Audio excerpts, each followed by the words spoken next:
नवरात्रि के छठा माँ कालिनी के रूप, कली युग में शक्ति बनी दुर्गा हो स्वरूप। देवों के रक्षा करे लिया दबतार, बरजन मंडल हो रही आपके जय जयकार। या देवी सही सुखी कतकाई रूप संस्कार, नमस्ते नमस्ते नमस्ते नमो नमः। जय माता जी। ओम नमः शिवाय। प्रिय दोस्तों भक्तों, आज चैत्र शुक्ल पक्ष के षष्ठी तिथि है। आज के दिन धन वैभव देने वाली ब्रज मंडल के सात्री माता कात्यायनी मंत्र पे होता है। आज के दिन भक्ति भाव से माता कात्यायनी के व्रत कथा के श्रवण करने से करते के धन वैभव सब कुछ के प्राप्ति होती है। तो आज मैं आपको सुनाने जा रही हूँ चैत्र नवरात्रि में सुनी जाने वाली माता कात्यायनी के पूरी पुरानी कथा। तो आप सभी भक्त जाना इस कथा को जरूर बहुत श्रद्धा प्रेम से सूचित मन से सुनिएगा। जब पृथ्वी पर उत्पात बढ़ गया था, तभी ऋषि मुनि ने समस्त प्राणियों के दुष्ट असुरों के अत्याचार से मुक्ति दिलाने के लिए माँ आदिशक्ति कात्यायनी स्वरूप में प्रकट हुई थी। कात्यायन नाम के महेशी थे, उनके पुत्र के नाम कार्तिकेय ऋषि था। उसी कार्तिकेय ऋषि के पुत्र में अतिन ऋषि कात्यायनी जन्म हुआ था। महेशी कात्यायनी के माता जगदम्बा के परम भक्त थे। महेशी कात्यायनी के प्रबल इच्छा थी कि माँ भगवती उनके धन पुत्री के जन्म ले। माँ जगदम्बा के उत्पन्न करते हुए बहुत वर्षों तक ले बहुत कठोर तपस्या की थी। माँ भगवती ने उनके तपस्या से प्रसन्न होकर महेशी कात्यायनी के घर में जन्म लेना स्वीकार कर लिया था। असम कृष्ण चतुर्थी को ये महेशी कात्यायनी के पुत्री के रूप में माँ जगदम्बा के जन्म हुआ था। जन्म के उपरांत कात्यायनी ऋषि में माता के आदिशक्ति के विधि पूजा की आयोजन किया। शुक्ल सप्तमी, अष्टमी, नवमी तक 3 दिन तक इन्हें कात्यायनी माता के पूजा ग्रहण करके दशमी को भैंसासुर के वध कर दिया था। भैंसासुर के वध करने के पश्चात सपूत देवी देवता मानव लोक में माँ दुर्गा के जय जयकार होने लगा। कात्यायनी ऋषि के पुत्री होने के कारण ये जगदम्बा माता कात्यायनी के नाम से जाने लगा। इनसे जुड़ी दूसरी कथा और भी है। इस कथा के अनुसार कात्यायनी ने सर्वप्रथम माँ कात्यायनी की पूजा की थी, इसी कारण ये कात्यायनी कहलाई। माँ कात्यायनी अपने भक्त को निश्चित फल प्रदान करती है। भगवान कृष्ण के पति रूप में पाने के लिए ब्रज के गोपियों ने इसी की पूजा कालिंदी यमुना के तट पर पूजा की थी। ये वृष मंडल के देवी के रूप में प्रतिष्ठित है। इसमें देवी के सब पूजा पाठ करता है। वहाँ ज़्यादा करके सब पूजा पाठ करते हैं। वहाँ ने देवी जब उसके सब पूजा पाठ करना शुरू कर दिया, भगवान श्री कृष्ण ने माता कात्यायनी की पूजा की थी। ये स्वरूप अदित भव्य दिव्य है। इनका वर्ण सोने के समान चमकीला मुझेले है। इनके 4 भुजाएं हैं। माता का दाहिनी तरफ के ऊपर वाला हाथ अभय मुद्रा में है तथा नीचे वाला हाथ वर आशीर्वाद मुद्रा में है। बाएं तरफ के ऊपर वाला हाथ में तलवार, नीचे वाला हाथ में कमल पुष्प से शोभित है। इनका नाम सिंह है। इनके भक्ति के परिपूर्ण करने के लिए आत्मा दान करने वाली ऐसे भक्त के सही भाग से माँ कात्यायनी के दर्शन प्राप्त हो जाती है। माँ कात्यायनी के भक्ति उपासना द्वारा मनुष्य के बड़ू श्रद्धा से अर्थ धर्म काम मोक्ष चारों फल की प्राप्ति हो जाती है। जब इस लोक में स्थिति रह के अलौकिक तेज प्रभाव से उन्मुक्त हो जाती है, उसके रोग शोक संतान भय आदि से विनष्ट हो जाती है। तो दोस्तों आइए आप सुनते हैं कन्याकुमारी माता की कथा। शिव पुराण में लिखित है एक बहुत अच्छा कथा के अनुसार बांसुर के एक असुर ने देवता को अपनों को करण से पीड़ित कर रखा था। सभी देवी देवता ने असुर से मुक्ति पाना चाहता था, लेकिन कोई भी इसे मार नहीं पाता था, क्योंकि ये असुर को भगवान शिव के ओर से वरदान प्राप्त था कि उसके मृत्यु केवल कुमारी कन्या के हाथ से होगी। ये वरदान उसके भगवान शिव को कड़ी तपस्या के बाद मिला था। उसी राक्षस के वध करने के लिए आदि शक्ति के एक अंश से एक पुत्री के जलवाया गया था। वो पुत्री के जन्म एक राजा के घर हुआ था। राजा के 8 पुत्र एक पुत्री थी। इसी पुत्री के नाम रखा गया कन्या। इस कन्या को भगवान शिव से प्रेम हुआ। उनके पाने के लिए कन्या ने कठोर तपस्या की। उनके तपस्या से भगवान शिव प्रसन्न हुए और विवाह के वचन दिया। विवाह के तैयारियां शुरू करेगी। इसके बाद भगवान शिव तय करने के क्लास से बारात लेके चल दिए। बारात कन्याकुमारी से लगभग 12 किलो दूर मितर सुचिंदर गांव में ठहरी। वहां कन्याकुमारी के विवाह होते देख देवतागण परेशान हो गए से आप बानासुर के वध कैसे होगा। पहले तो उन्हें देवी के समझाने के बहुत प्रयास किया था, लेकिन जब बात नहीं बनी तो छल के सहारा लिया। विवाह के समय ब्रह्म मुहूर्त रखा गया, लेकिन नारद जी ने आधी रात को मुर्गी के रूप लेके भाग दे दिया। जब शिव जी के लगा कि सुबह हो गया है, वो ब्रह्म मुहूर्त में नहीं पहुंच पाएंगे, इसलिए भोलेनाथ बारात लेके आपस कैलाश पर्वत पर लौट गए। उधर दुल्हन के रूप में तैयार देवी ने जब देखा कि बारात नहीं आया तो दुखी पत्र से क्रोध आके बारात के बना सारा भोजन समुंदर में फेंक दिया। कहा जाता है कन्याकुमारी के आज भी कई रंग बिरंगी पत्थर के कण मिलते हैं जो देखने में दाल चावल जैसे लगते हैं। तो दोस्तों, बारात लौटने के बाद देवी कुमारी के दीप सुंदर के चर्चा बानासुरा तकले पहुंच गई। जब उसने देवी के पास विवाह के प्रस्ताव भेजा, देवी के मना करने पर वो बहुत जबरदस्ती उतारू हो गया। जब बानासुर देवी ने भयंकर युद्ध हुआ, जहां देवी ने चक्र से उनका वध कर दिया था। बानासुर के वध के बाद परशुराम नारद जी ने देवी से आखिर तक ले उसी जगह पर रह के असुर शक्ति से लड़ने की प्रार्थना की, जिससे उन्हें स्वीकार भी कर लिया। इसके बाद परशुराम ने समुद्र तट पर एक विशाल मंदिर की स्थापना किया, जहां कन्या रूप देवी की स्थापित किया गया। मंदिर में देवी के काली पत्थर की प्रतिमा है। इन दाहिने हाथ में ये कमल के है। दोस्तों, उन्हें देखने पर ऐसा लगता है कि मानो 16 सिंहार के देवी आज भी शिव जी के आने के इंतजार कर रही हो।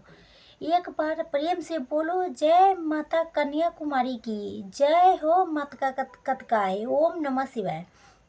आइए अब सुनते हैं माता रानी के दूसरी कथा। माँ दुर्गा के शेरावाली के नाम से पुकारने के पीछे ये कथा है। ये कथा के अनुसार भगवान शिव को अपने पति के रूप में पाने के लिए माता पार्वती ने हजारों वर्ष तक ले तपस्या किए थे। ये तपस्या के तेज इतना अधिक था कि पार्वती माता के गोरा रंग सांवला पड़ गया था, लेकिन तपस्या सफल हुई। माँ पार्वती के भगवान शिव पति के रूप में प्राप्त हो गई। एक बार संध्या के समय माता का पार्वती भगवान शिव एक साथ कैलाश पर्वत पर बैठे थे।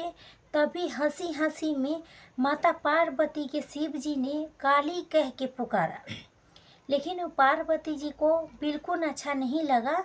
उन्होंने तुरंत कैलाश छोड़ दिया। वो वन में तपस्या करने चली गई। गोरा रंग आपस मिल जाए। जब वो वन में तपस्या कर रही थी, तभी एक शेर वहां आ गया और उन्हें खाना चाहता था, लेकिन माता के तपस्या को शेर चुपचानी बैठ के देख ही रहा था। माता रानी ने वर्षों तक तपस्या की थी। उन्हें तपस्या समाप्त होने पर शेर वहीं बैठा रह गया। माता रानी के तपस्या के समाप्त होने के लिए शिव जी उसके पास आई है। उन्हें माता को गोरी होने के आशीर्वाद दिया। वरदान पाने के बाद माता पार्वती स्नान करने के लिए गई। जब स्नान करने गई तो उनके शरीर से एक और काले रंग की देवी निकली। इनके निकलते ही माता गोरी हो गई, ये काली देवी के नाम प्रसिद्धि पड़ गया। फिर माता पार्वती के रंग गोरा हो गया। इसी से माता रानी को एक और नाम मिला, जिसे गौरी नाम से जाना जाता है। आप देखिए, जब माता पार्वती स्नान करके बाहर आई तो अपने तप स्थान पर एक शेर के बैठा हुआ देखा। तभी उनके बाद में ज्ञात हुआ कि उनका शेरनी अपना ग्रास नहीं बनाया, इतने वर्ष तक ले उसके पास बैठा रहा। इस तरह वो भी उसके तप में था, साथ में था। प्रसन्न हो के वर्षों तक तप का साथ देने वाले शेर को उन्हें अपना वाहन बना लिया। तब से माता दुर्गा के वाहन शेर ने और उनके शेरा वाली कहा जाता है। तो एक बार प्रेम से बोलिए, जय माँ दुर्गा की, जय माँ शेरा वाली की, ओम नमः शिवाय। तो दोस्तों, जब आइए आप सुनते हैं दुर्गा शक्ति के 5वां अध्याय। ये अध्याय में देवता के द्वारा देवी की स्थिति के वर्णन है। महेशी ने कहा, पूर्व काल में शुंभ असुरों ने अपने बल के इंद्र के राज्य के भाग छीन लिए थे। वो दोनों ने इसी प्रकार सूर्य चंद्रमा धर्मराज वरुण के अधिकारी छीन के स्वयं उनका उपयोग करने लगा। वायु अग्नि के कार्य भी वही करने लगा। उसके पश्चात उन्हीं ने जो देवी देवता के राज छीना था, वो सब के अपने अपने स्थान से निकाल दिया था। इस तरह से का छीनने हुए दैत्यों द्वारा काली देवता अपरिचिता देवी के शरण करने लगी। इस देवी ने हमें वर दिया था कि मैं तुम्हारे पूरे विपत्तियों के नष्ट करूंगी, रक्षा करूंगी। ऐसा विचार करके सभी देवता हिमालय पर गई। फिर भगवती विष्णु माया की स्तुति करने लगी। देवता ने कहा, देवी के नमस्कार है, शिव के नमस्कार है, प्रगति भद्रा के नमस्कार है। हम लोग रुद्र गौरी के नमस्कार करते हैं। ज्योत्सनामय चंद्र रूपी अशोक रूपा देवी के नमस्कार करते हैं। सैन्यक देवी के कल्याण करने वाली, वृद्धि सिद्धि के बढ़ाने वाली के बार बार नमस्कार करते हैं। नैऋत्य राजा के लक्ष्मी सर्वाणी को नमस्कार है। दुर्गा को दूर पार करने वाली, दुर्ग पार करने वाली सारा सर्वकारिणी ज्ञाति कृष्ण गोमर देवी के समस्त नमस्कार है। अतीन सौंदर्य तथा रौद्र रूपा के नमस्कार करते हैं। उन्हें हमारा बारंबार प्रणाम है। जगत के आधार को कीर्ति देवी के बार बार नमस्कार करते हैं।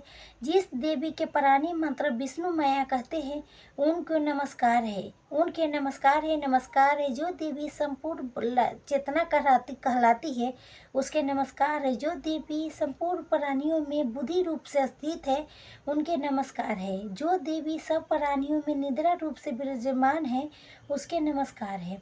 जो देवी सबसे प्राणियों में शुद्ध रूप से विराजमान है, उसको नमस्कार है। जो देवी संपूर्ण छाया रूप से स्थित है, उनके नमस्कार है। जो देवी सब प्राणियों में शक्ति रूप से स्थित है, उनको नमस्कार है। जो देवी संपूर्ण प्राणियों में कृष्णा रूप से स्थित है, उनको नमस्कार है। जो देवी सब कार्य में शांति रूप से स्थित है, उसके नमस्कार है। जो देवी सब प्राणियों में जाति रूप से स्थित है, उसके नमस्कार है। जो देवी सब प्राणियों में लज्जा रूप से स्थित है, उनको नमस्कार है। जो देवी सब प्राणी में श्रद्धा रूप से स्थित है, उसको नमस्कार है। जो देवी संपूर्ण प्राणियों में कांति रूप से स्थित है, उसको नमस्कार है। जो देवी संपूर्ण प्राणियों में वृत्ति रूप से है, उसको नमस्कार है। जो देवी संपूर्ण प्राणियों में लक्ष्मी रूप से स्थित है, उनको नमस्कार है। जो देवी संपूर्ण प्राणियों में स्त्री रूप से विराज करते हैं, उसको नमस्कार है। जो देवी सब प्राणियों में दया रूप से स्थित है, उनके नमस्कार है। जो देवी सब प्राणियों में रूप से, उसके नमस्कार है। जो देवी संपूर्ण प्राणियों में मात्र रूप से स्थित है, उसके नमस्कार है। जो देवी संपूर्ण प्राणियों में भांति रूप से स्थित है, उसको नमस्कार है। जो देवी संपूर्ण प्राणियों में नित्य व्यस्त रहती है, उनके नमस्कार है। जो देवी चैतन्य रूप से इस संपूर्ण संसार को प्राप्त करके स्थित है, उनके नमस्कार है। पूर्व काल में देवता ने अपने फल पाने के लिए जिसकी स्तुति की थी, देवराज इंद्र ने बहुत दिनों तक ले जिसका सेवन किया था, वो कल्याण के श्रद्धा पूर्वक ऐश्वरी हमारे कल्याण मंगल करे तथा सारी विपत्तियां के नष्ट कर डाले। असुरों के सताए हुए हम सब वो देवता के इस परेशमी के समय नमस्कार करते हैं, जो भक्ति पूर्वक श्रवण करते पर तुरंत सभी विपत्ति के नष्ट करते हैं। वो जगदम्बा के समय हमारा मंगल करके हमारे समस्त विपत्तियां के दूर करे। मैदान कहा, हे राजन, इस प्रकार जब देवता स्तुति कर रहे थे तो उसी समय पार्वती ने गंगा में स्नान करने के लिए लाई। तभी उसके शरीर से प्रकट होकर शिवा देवी बोली, शुभ दैत्य के द्वारा स्वर्ग से निकाले हुए निस्त से हारे हुए देवता मेरी स्तुति कर रही हैं। पार्वती के शरीर से अमृता निकली थी, इसलिए उनको संपूर्ण लोक में कौशिक कहते हैं। कोसी के प्रकट होने पर पश्चात पार्वती देवी के शरीर के रंग काला हो गया और वो हिमालय पर रहने वाली कालिका देवी के नाम से जानने लगा। जब सोम निशुम के दूत चंद्रमुंद वहाँ आया, उन्होंने परम मनोहर रूप वाली अमृता देवी के देखा, तो फिर भी सोम के पास जाके बोले, महाराज, ये अत्यंत सुंदर स्त्री हिमालय के प्रकाशित कर रही है। वैसा रूप रंग आज तक ले मैं किसी स्त्री में नहीं देखा था। हे असुरेश्वर, ये पता लगाए कि वो कौन है, उसके कहरण कर ले। वो स्त्री इस स्त्रियों में रतन है, वो अपने कांति से दसों दिशा में प्रकाशित करते हुए वो स्थित है, इसलिए आपको उसका देखना उचित है। हे प्रभु, तीनों लोक के हाथी घोड़े मणिकल आदि जितने रत्न है सब इस समय आपके घर में शोभा पान है। हाथियों में रथ हाथी उचित सेवा नाम के घोड़ा इंद्र से ले आई है, लेकिन हंसों द्वारा हुआ देवान भी ले आई है। ब्रह्मा जी के पास था, वो भी आपके पास है। आप ये महापर्वन नाम के आप कुबेर से छीना है। समुद्र ने आपके सजा के फूलों को केंचल कमीनों नाम के माला दिया है और उनके कंचल वर्षा करने वाली छत्र आपके पास है। रथों में श्रेष्ठ प्रजापति के रथ आपके पास है। हे दैत्य, मृत्यु से कांति के नाम शक्ति भी आप छीन लिए थे और उनके पास भी आपके बहताता अधिकार में है। वो अग्नि में न जल सका, ऐसी 2 वस्त्र भी आपको देवी ने दिया है। हे दैत्यराज, इस प्रकार सारे रत्न वस्त्रु आप संग्रह कर चुके हैं, लेकिन आप ये कल्याणकारी स्त्रियों में रत्न रूप की स्त्री आप क्यों न ग्रहण करते हो। महेशी नंदा ने बोले, चंद्रमुंद के वचन सुन के सुम ने विचार किया कि अपना दूत बना के सुबरी के देवी के पास भेजा जाए। प्रथम उसका सब कुछ समझा दिया, फिर कहा वहाँ जाके तुम उसके अच्छे तरह से समझा देना। एक उपाय करना कि जिससे प्रसन्न होके तुरंत मेरे पास चली आए, भली प्रकार समझाना। जब दूत सुरली ने पर्वत के उस निवे भाग में पहुंचा जहां देवी रहता था, दूत ने कहा, हे देवी, दैत्यों के राजा शुभ से मैं तीनों लोक के स्वामी है, उसका दूत हूँ। आप उस तुम्हारे पास आया है। जब संपूर्ण देवी देवता से आज्ञा पाके जब ही जो कुछ पहले भेजा था वो सुनो। उसने कहा है, इस मैं पूरे त्रिलोकी मेरे बस में है। संपूर्ण अग के भाव के अलग करके मैंने लेता हूँ। अब मैं तीनों लोक में जितना श्रेष्ठ रथ है सब मेरे पास है। देवराज इंद्र के वाहन मेरे पास है जो मैंने छीन लिया है। उचित शिवा नाम के घोड़ा भी मेरे पसीगर मंथन करने से प्रकट हुआ था, वो देवता ने मुझे दिया है।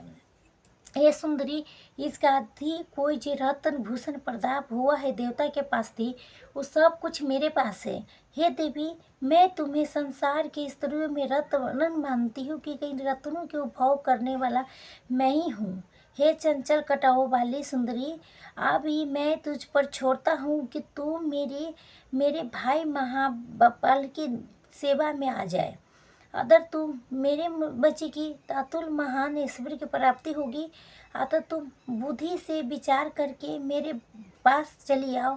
तो मेसी मेधा ने कहा, दूत के ऐसे कहने पर संपूर्ण जगत के कल्याण करने वाली माता भगवती दुर्गा मनी मनी मुस्कुराई, इस प्रकार कहने लगा कि देवी ने कहा, हे दूत, तू जो कुछ कह रहा है वो सत्य है, लेकिन इसमें कितकुन बातें झूठ नहीं है। शुभ इस समय तीनों लोक के स्वामी हैं। अनिशिर भी उसी के तरह परकर्मी है। इसके संबंध में मैं जो प्रतिज्ञा कर चुकी हूँ उसके मैं कैसे ठुकरा सकती हूँ। अतः तुम मैंने जो प्रतिज्ञा किया हूँ उसको सुनो। जो मुझे युद्ध में जीत लेगा, मेरे अभिमान के ठंडन करेगा, बल में मुझसे समान होगा, वही मेरा स्वामी होगा। इसलिए सुम अरिसुम यहाँ आए और युद्ध में मुझसे विवाह कर ले। जीत के मुझे विवाह कर ले, इसमें क्या है आवश्यकता। दूत ने कहा, हे देवी, तुम अभिमान में भरी हो, मेरे सामने तो ऐसी बात न करो। इस लोकी में मुझे तो ऐसा कोई नहीं दिखाया रहता है कि तुम्हें सुम के सामने ठहर सके। हे देवी, जब अन्य देवता में कोई सुम असमान नहीं है, युद्ध में ठहर नहीं सकता, तो तुम जैसे स्त्री उसके सामने कैसे रणभूमि में ठहर सके। जी, सुम आदि के असुरों के सामने इंद्र आदि देवता नहीं ठहर सकी, तो तू अकेली स्त्री उसके सामने कैसे ठहर सकूंगी। तथा तू मेरा कहना मान के उसके पास चली जाओ, न तो जब तुम्हारा केस पकड़ के घिसते हुए ले जाएगा तो तुम्हें गौरव नष्ट हो जाएगी। इसलिए मेरे बात मान लो। देवी ने कहा, जो कुछ तुमने कहा था ठीक है। सुम बहुत बलवान है, मैं क्या कर सकता हूँ जो बिना विचारे प्रतिक्रिया कर चुका हूँ। इसलिए तुम जाओ, मैं जो कुछ कहा हूँ वो सब कुछ आदर पूर्वक सुरेंद्र से कह दो। इसके पश्चात जो उचित समझेगी तथा 5 समाप्त। जय माता दुर्गा, ओम नमः शिवाय। तो दोस्तों आइए आप श्रवण करते हैं माँ कतकाई माता की आरती। ओम जय कतकाई माता, मैया जय कतिकाई माता, पूजन तेरा करती दया मन करना। ओम जय कतिकाई माई, ओम माँ पार्वती गौरा दुर्गा तुम ही हो माँ। 4 भुजाओं धारी काती तेरी महिमा। ओम जय कतिकाई माँ, महिषासुर तुम्हारा देवों के अभय दिया। आया तुम्हारे शरण में कष्टों से दूर किया। ओम जय कतिकाई माँ, शेर सवारी तुम्हारी पुष्प करे शोभे। अभय दान माँ दी छवि तिन मन मोहे। ओम जय कतिकाय माता, ब्रह्म रूपा माता, दोष से मुक्त करो। दुर्गा हर लो माता, भक्तों पर दया करो। ओम जय कतिकाय माता, छठ में नवरात्रि के पूजी जाने वाली माता। बुध लाभ गुद बेला पावन, ध्यान सुख पाता। ओम जय कतिके माता, थम्ब अज्ञानी मैया ज्ञान प्रदान करो। कब से तुम्हारी पुकारे माता दर्शन दो। ओम जय कतिके माता, सर्वदिव तुम्हें ध्यान, नौन मन करे सृष्टि। हम विकपित गुणगान कर दो सुख फिरस्ती। ओम जय कतिके माता, कतिके मैया को आरती नित्य गावो। भरी माँ भंडारे भरेगी नित्य आओ। ओम जय कतिकाय माता, ओम जय कतिकायनी माता, मैया जय कतिकायनी माता। पूजाती करके पूजा धन मुक्त माँ। ओम जय कतिकेयी माता। प्रेम से बोलिए कतकाई माता की जय। क्षमा अर्चना। हे परमेश्वरी, मेरे द्वारा रात दिन सहस्त्रों अपराध होती रहती है। अपने भक्त समझ के मुझे उस अपराध को आप कृपा पूर्ण क्षमार्चना कर दो।